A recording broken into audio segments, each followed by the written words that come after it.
जेतौ गे तोहर भतार कन में खूब असरा लगा के। ससुरा गेला छौरी हमरा भूले अपना दीवाना का दिल तोहरी गेला छौरी पर तो गे हमर सारा कन में खूब असरा लगा के मर जेतौ गे तोहर भतार कन में खूब असरा लगा के।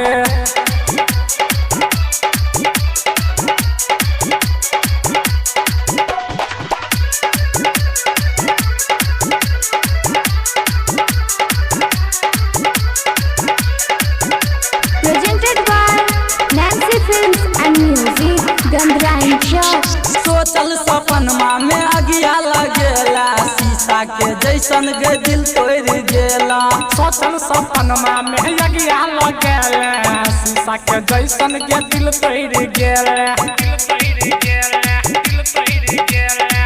फोन केलियो रिसीव नहीं केला हमर गे नंबर ब्लैक लिस्ट में देला बना गेला तू दोसर के खास गे कन में खूब असरा लगा के मर जेतौ गे तोहर भतार कन में खूब असरा लगा के।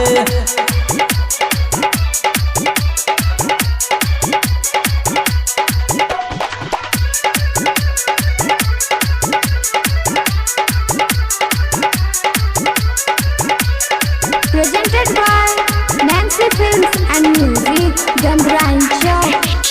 राइटर संजीत के आन बनेला तोरी का गेला विश्वास गे। राइटर संजीत के आन बनेले तोरी का गेला विश्वास गे।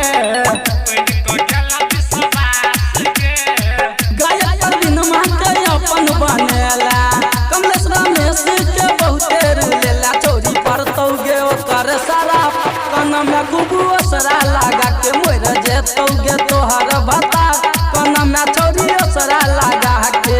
ससुरा गेला छौरी हमरा भूलेला अपना दीवाना के दिल तोड़ गेला दिल तोड़ गेला दिल तोड़ गेला। ससुरा गेला छौरी हमरा भूलेला अपना दीवाना के दिल तोड़ गेला चौरी पर तो गे हमारे सारा कन में खूब असरा लगा के मर जेतौ गे तोहर भतार कन में खूब असरा लगा के। Music by DJ Samiva.